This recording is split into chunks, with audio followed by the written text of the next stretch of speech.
ইসরায়েলের বন্ধু Donald Trump লাগামহীন গলাবাজি করেছেন। শেষমেশ সশস্ত্র সমর্থকদের ডেকে এনে আমেরিকার সংসদে চালিয়েছেন তাণ্ডব। কিন্তু আমেরিকা তো আর আফ্রো এশিয়ার মতো কোনো দেশ নয়, তাই না কূটকৌশল না পেশি শক্তির জোরাজুরি কাজে লেগেছে। ভোটে হেরে আরও 4 বছর হোয়াইট হাউসে থাকা হলো না ইহুদি রাষ্ট্র ইসরায়েলের পরম বন্ধু ডোনাল্ড ট্রাম্পের। আমেরিকার নতুন প্রেসিডেন্ট এখন জো বাইডেন। গদিতে বসেই বাইডেন ট্রাম্পের কিছু নীতিতে পরিবর্তন এনেছেন। তার হাত ধরে হয়তো আরও অনেক পরিবর্তন আসবে। আগামী 4 বছর মার্কিন পররাষ্ট্রনীতির চেহারা ঠিক কীরকম হবে তার একটা ঝলক এরই মধ্যে দেখা গেছে। ইয়েমেন যুদ্ধে সৌদি আরবের পাশে আমেরিকা যে আর থাকছে না এটা পরিষ্কার, কিন্তু আরব ইসরায়েল সংঘাত নিরসনে তার দেয়া প্রতিশ্রুতির বাস্তবায়ন সন্দেহে ভরা। মধ্যপ্রাচ্য আর ইরান নীতিতে আমেরিকা এতদিন তাই করে এসেছে ইসরায়েল যেমনটা চেয়েছে। বাইডেনও যে এত সহজে সেই বৃত্ত থেকে বেরোতে পারবেন তা বোধহয় সম্ভব হচ্ছে না। নির্বাচনের আগে ইরানের পরমাণু চুক্তিতে ফেরার প্রতিশ্রুতি দিলেও এখন অত তোড়জোড় দেখা যাচ্ছে না। ফিলিস্তিন ইস্যুতেও বাড়তি কিছু কি আশা করা সম্ভব? এটা ঠিক যে বাইডেন তার পূর্বসূরির রেখে যাওয়া কিছু নীতির উল্টো পথে হাঁটছেন। ক্ষমতা গ্রহণের 1 সপ্তাহেরও কম সময়ের মধ্যে ফিলিস্তিনি নেতাদের সঙ্গে যুক্তরাষ্ট্রের সম্পর্ক পুনর্বহাল করা এবং ফিলিস্তিনিদের ত্রাণ দেওয়া আবারও শুরু করার ঘোষণা দিয়েছেন। ইসরায়েল ফিলিস্তিন সংকটের দ্বিরাষ্ট্রিক সমাধানের প্রতিশ্রুতিও মিলেছে বাইডেন প্রশাসন থেকে। কিন্তু ইসরায়েলের প্রধানমন্ত্রী বেনিয়ামিন নেতানিয়াহুর সঙ্গে মধ্যপ্রাচ্য ইস্যুতে তাকে এখনও কথা বলতে দেখা যায়নি। কথায় যদি না বলেন, সমাধান খুঁজবেন কোথায়? দ্বিরাষ্ট্রিক সমাধানের মূলা ঝুলছে সেই 1947 সাল থেকেই। ইসরায়েলের বন্ধু আমেরিকার নেতারাও এত বছর এই গল্প শুনিয়ে এসেছেন ফিলিস্তিনিদের। এই সংকটের সমাধান না হলেই বা কি? আমেরিকার চাইতেও ফিলিস্তিন সংকটের সমাধান হওয়া জরুরি ইউরোপের জন্য।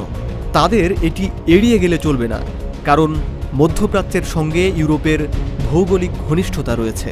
এখানে বৃষ্টি হলে আমেরিকার আগে ইউরোপকেই ছাতাটা ধরতে হবে। কাজেই মধ্যপ্রাচ্যে অস্থিরতা হলে তার আঁচ ইউরোপের গায়েও এসে পড়ে। তাই ইউরোপ এবার অন্তত ফিলিস্তিনকে নিয়ে ভাবছে।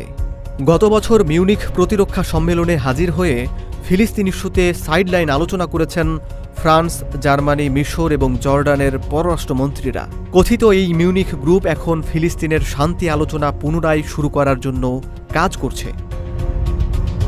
মিউনিখ গ্রুপে মিশরের অন্তর্ভুক্তি প্রমাণ করে তারা ইসরায়েল ফিলিস্তিন শান্তি প্রক্রিয়ায় ভূমিকা রাখতে আগ্রহী। চলতি মাসেও আরব দেশগুলোর পররাষ্ট্রমন্ত্রীদের নিয়ে বৈঠক করেছে মিশর।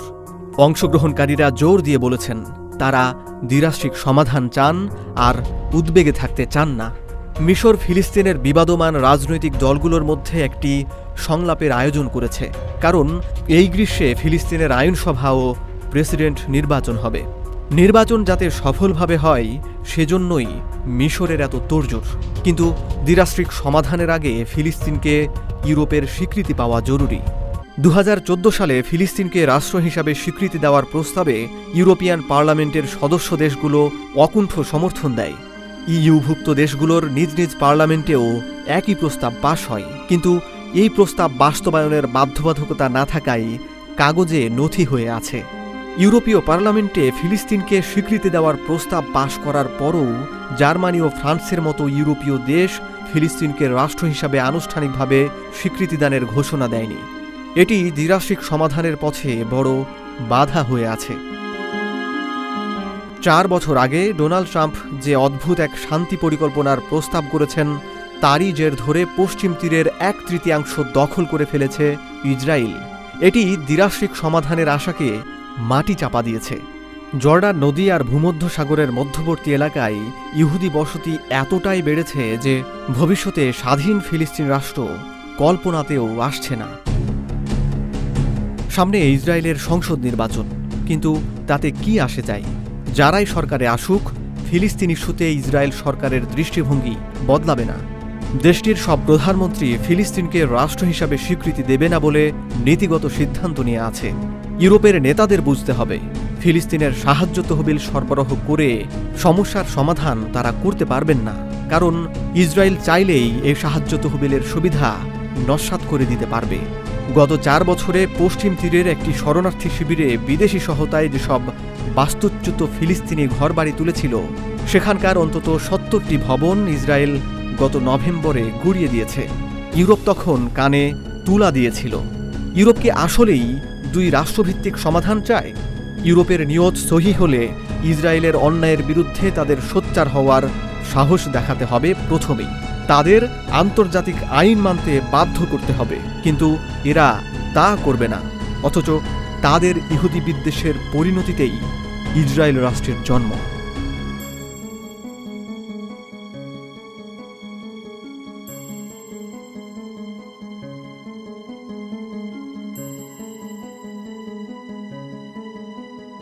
যুগে যুগে ঘটে যাওয়া ঘটনা এবং সেই ঘটনার পিছনের রহস্য নিয়েই হিস্ট্রি অ্যান্ড পলিটিক্স।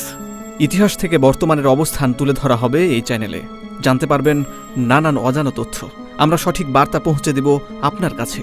আমাদের কন্টেন্ট যদি আপনার ভালো লাগে তবে অবশ্যই লাইক দিন, সুচিন্তিত মতামত তুলে ধরুন এবং তথ্য সমৃদ্ধ এই বার্তাটি ছড়িয়ে দিন বিশ্ববাসীর কাছে।